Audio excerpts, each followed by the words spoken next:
Hello दोस्तों, कैसे हो आप सभी। उम्मीद करती हूँ सब बहुत ही अच्छे होंगे और जितने अच्छे आप हैं उतने ही अच्छी तरह से आप पढ़ाई कर रहे होंगे, अपनी प्रिपरेशंस कर रहे होंगे एग्जाम के लिए। तो चलिए क्लास शुरू करते हैं आज की। तो हमारे पास है कुछ मजेदार क्वेश्चंस और हम सीखने वाले हैं कुछ नए पैटर्न्स कि कैसे एक क्वेश्चन को सॉल्व किया जाता है।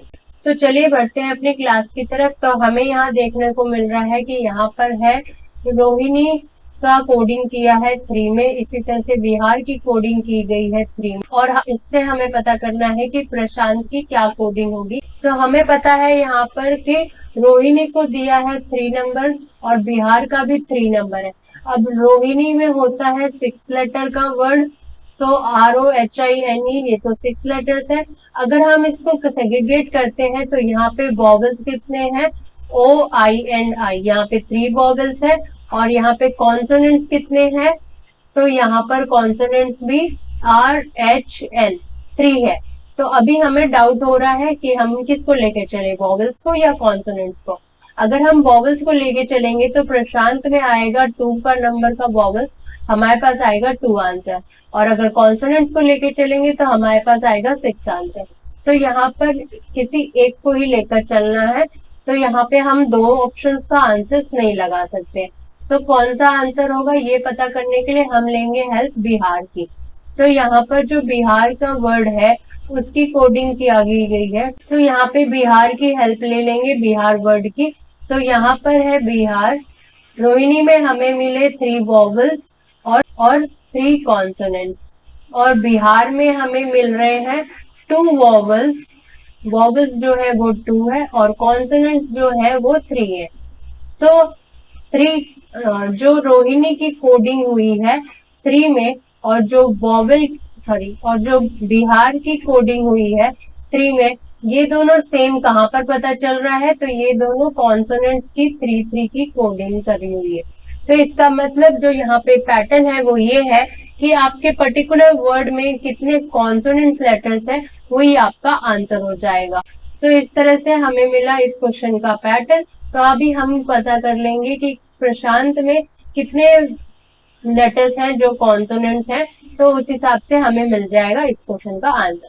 सो यहाँ पे लिखेंगे प्रशांत को PRASHANT।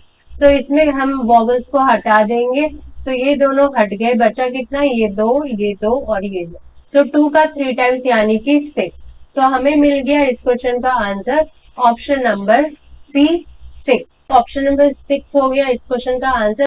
तो इस तरह से हमें मिला कि कैसे वॉवल्स और कॉन्सोनेंट्स के बेसिस पे भी क्वेश्चन को सॉल्व किया जा सकता है, एक पैटर्न।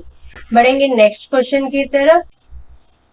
तो नेक्स्ट क्वेश्चन में दिया गया है कि यहाँ पे है फॉन्ट जिसकी कोडिंग हुई है 714 में।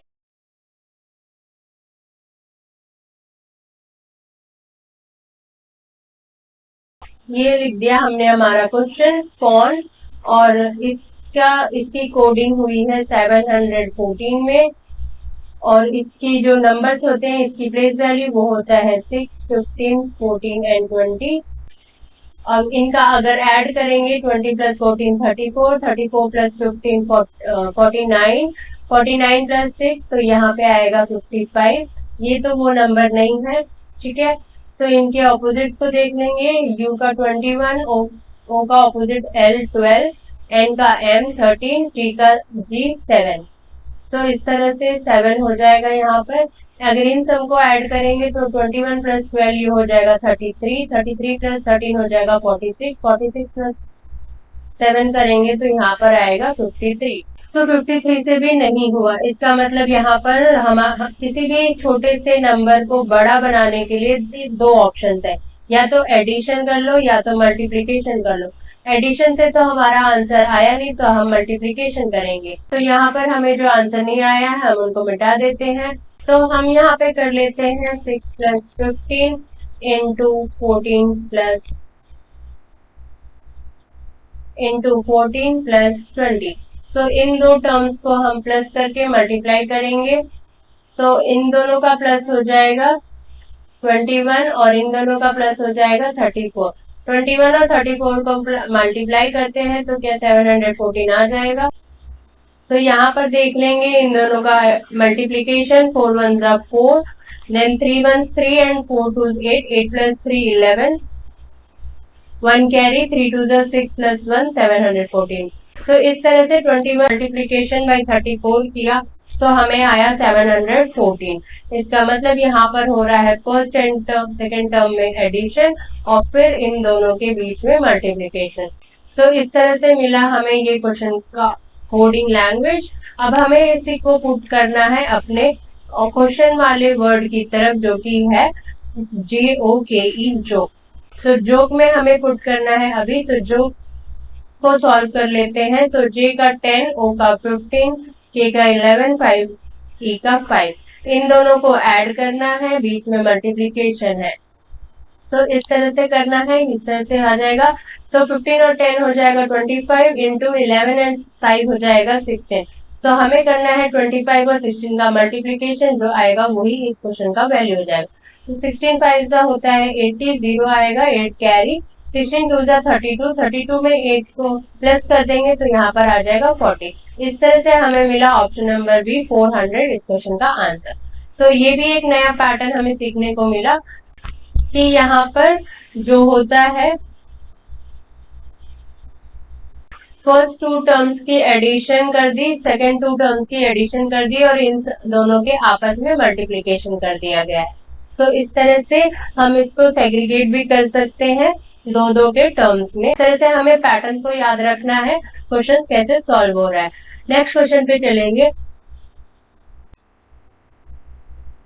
तो यहाँ पर दिया है SAGE सागे की कोडिंग की है -8 में। इसका मतलब इनके नंबरों का डिफरेंस आएगा 8। सो यहाँ पर S की होती है 19 1, देन यहाँ पर सागे की हो जाएगी 7 एंड 5।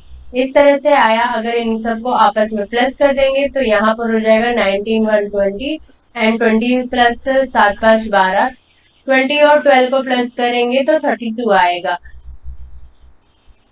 और यहाँ पे हमें 8 का माइनस टर्म्स दिया है। माइनस टर्म जब हमें देता है तो यहाँ पर होता है किसी छोटे नंबर में माइनस बड़ा वाला नंबर, तभी हमारे पास आंसर माइनस में आता है। ठीक है, तो इसके लिए हमें क्या करना होगा, इनको ऐड करना होगा और सब्ट्रैक्ट भी करना होगा। इसका मतलब हम यहाँ पे ये दो टर्म्स ले लेंगे जो अभी हमने सीखा। सो यहाँ पर हम कर लेंगे 19 प्लस 1 20 हो जाएगा और 7 प्लस 5 12 हो जाएगा। अब इन दोनों को आपस में माइनस करेंगे, लेकिन अगर आप 20 में 12 को माइनस करते हैं तो आपके पास 8 का आंसर आता है।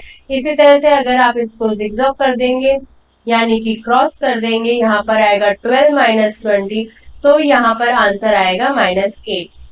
सो इस तरह से हमें मिला ये क्वेश्चन का आंसर। सो हमें करना है छोटे नंबर में बड़े नंबर को माइनस, तभी आएगा हमारा आंसर माइनस में।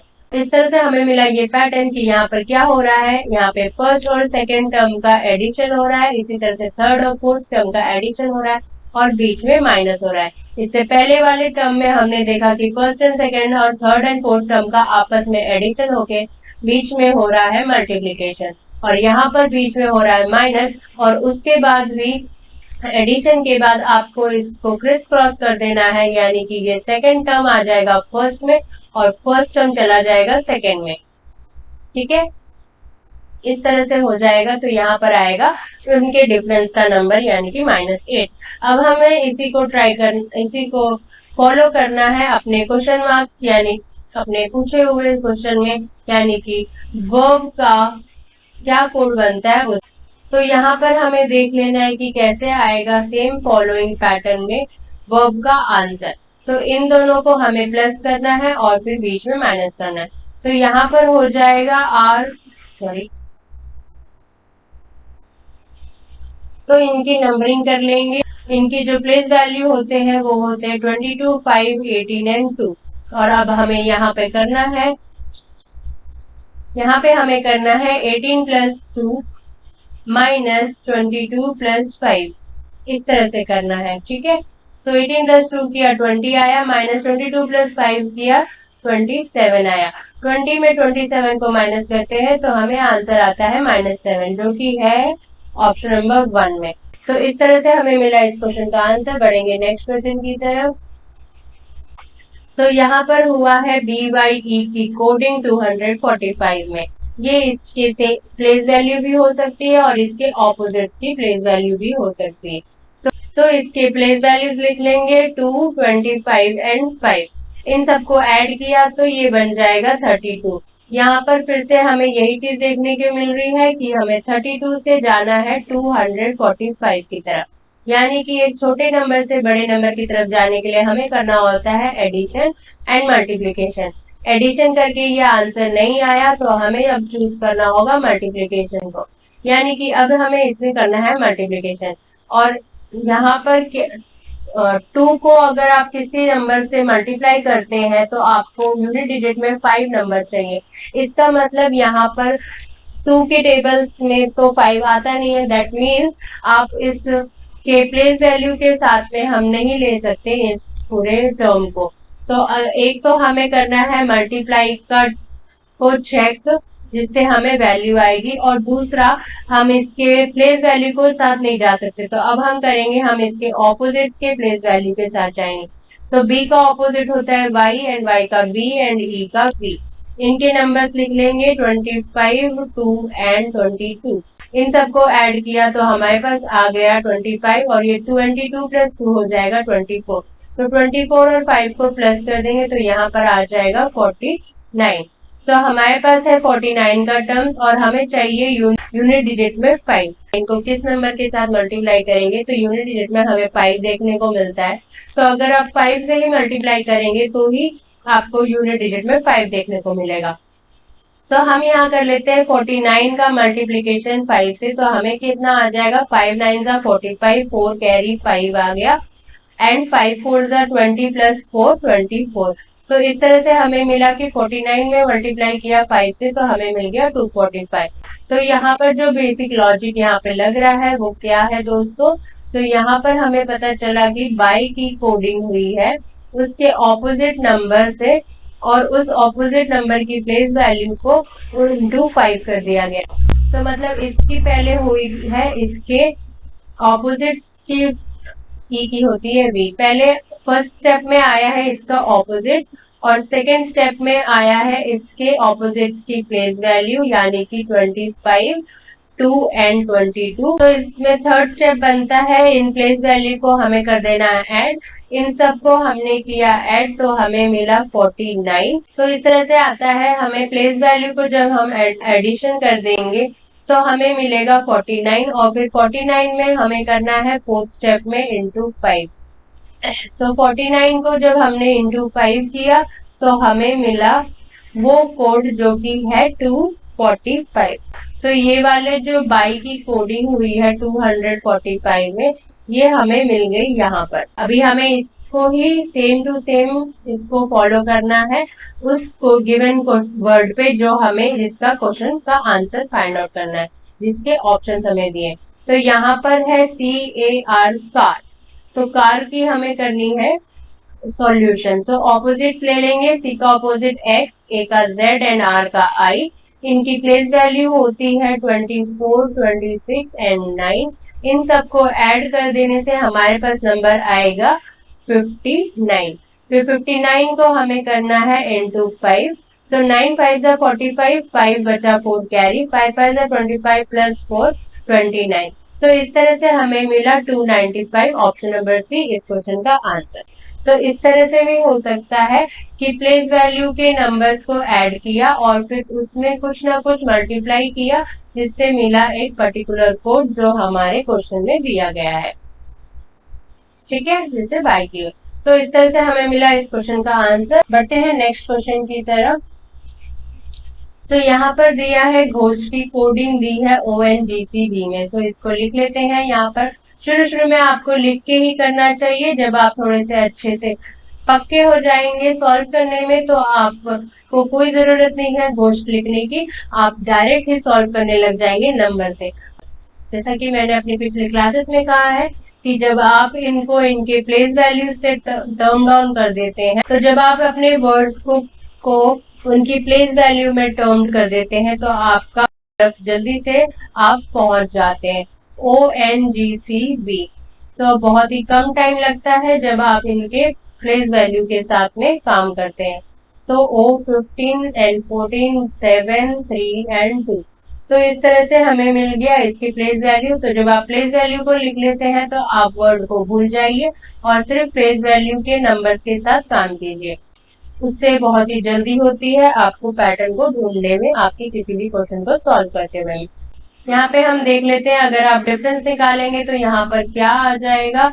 सो 15 और 7 का डिफरेंस निकाला तो यहाँ आया 8, 14 और 8 का डिफरेंस निकाला तो यहाँ पे आया 6, फिर से 6, 15 और 7 है तो 8। इस तरह से यहाँ पर तो कोई लॉजिक नहीं लग रहा है। अगला होना चाहिए 6, लेकिन 19 और 3, 19 में 3 को डिफरेंस निकालते तो यहाँ आता है 16, 20 में 2 को माइनस करेंगे तो यहाँ आएगा 18। तो यहाँ पर तो हमें कुछ भी मिला नहीं, इसका मतलब यहाँ पर डिफरेंस नहीं हो रहा है। अब हम कर लेते हैं यहाँ पर एडिशन। सो यहाँ पे एडिशन करते हैं तो यहाँ पे कितने वैल्यूज आ जाएंगे। तो 7 और 15 को ऐड किया तो 7 5 12, यहाँ पे आएगा 22। 8 और 14 को ऐड किया तो 8 4 12, फिर से यहाँ पर आया 22, फिर से ये रिपीट हुआ है। इसका मतलब यहाँ पर हो रहा है 22 का टोटल नंबर। आपके वर्ड को और कोडिंग के प्लेस वैल्यू को अगर आप ऐड करते हैं तो आपको मिलेगा 22। इस तरह से मिला इसका पैटर्न। अभी हमें क्या करना है, हमें ये डिफरेंस वाले टर्म्स को नहीं लेना है क्योंकि उससे आंसर नहीं आ रहा है, हमें एडिशन कर देना है। तो अब बढ़ेंगे हम अपने क्वेश्चन की तरफ। तो वहां पे हमें करना है रूल्स को हमें पता करना है कि रूल्स की क्या कोड लैंग्वेज बनती है। सेम लैंग्वेज, तो हम इनके नंबर्स लिख लेते हैं। रूल्स की जो प्लेस वैल्यूज है वो ऐसे हो जाएगी R18 U21 L12 E5 and S19। और हमें करना है इन सब में 22 से इसका डिफरेंस देखना है। तो 22 और 18 का डिफरेंस अगर हम निकालेंगे तो यहाँ पर आ जाएगा, 18 और 22 का डिफरेंस निकालेंगे तो यहाँ पर आ जाएगा 4, यानी कि D। सो ऑप्शन में देखेंगे जो इसको D नहीं है वो रॉन्ग हो जाएगा, एलिमिनेट हो जाएगा। फिर 22 और 21 के बीच का डिफरेंस होता है 1, यहाँ पे आया A, सारे ही फॉलो हो रहे हैं। 22 से 12 का डिफरेंस होता है 10, नेक्स्ट आएगा J। So option number A wrong हो जाएगा। इसके बाद 22 और 5 का डिफरेंस हो जाएगा, यहाँ पर आएगा 17 जो कि होता है Q, both all are following. Then 22 से 19 का डिफरेंस देखेंगे, यहाँ पर आएगा 3 यानी कि C। सो हमें मिला अपना कोड DAJQC। सो कहाँ है ये ऑप्शन, ऑप्शन नंबर सी में है, बी भी रॉन्ग हो जाएगा। सो ऑप्शन नंबर सी मिला हमें इस क्वेश्चन का आंसर। इस तरह से हमने देखा कि यहाँ पर क्या हुआ, आपकी जो गिवन वर्ड है, आपके गिवन वर्ड में जिस वर्ड की कोडिंग की गई है, तो कोडेड वर्ड है, उन दोनों की प्लेस वैल्यू में ऐड करेंगे तो आपको मिलता है 22। सो इस तरह से हमें मिला इस क्वेश्चन का आंसर। इस तरह से हमने आज सीखे 2 से 3 नए पैटर्न जिससे हम अपने क्वेश्चन के को सॉल्व कर सकते हैं। तो इसी के साथ आज की क्लास यहाँ पे समाप्त होती है। अब हम मिलेंगे अपनी अगली क्लासेस में, तब हम करेंगे और भी मजेदार क्वेश्चंस और पता करेंगे, जानेंगे और भी नए पैटर्न्स को जो क्वेश्चन सॉल्व करने में हमारी मदद करेंगे। तब तक के लिए जय हिंद, जय भारत, बाय बाय दोस्तों।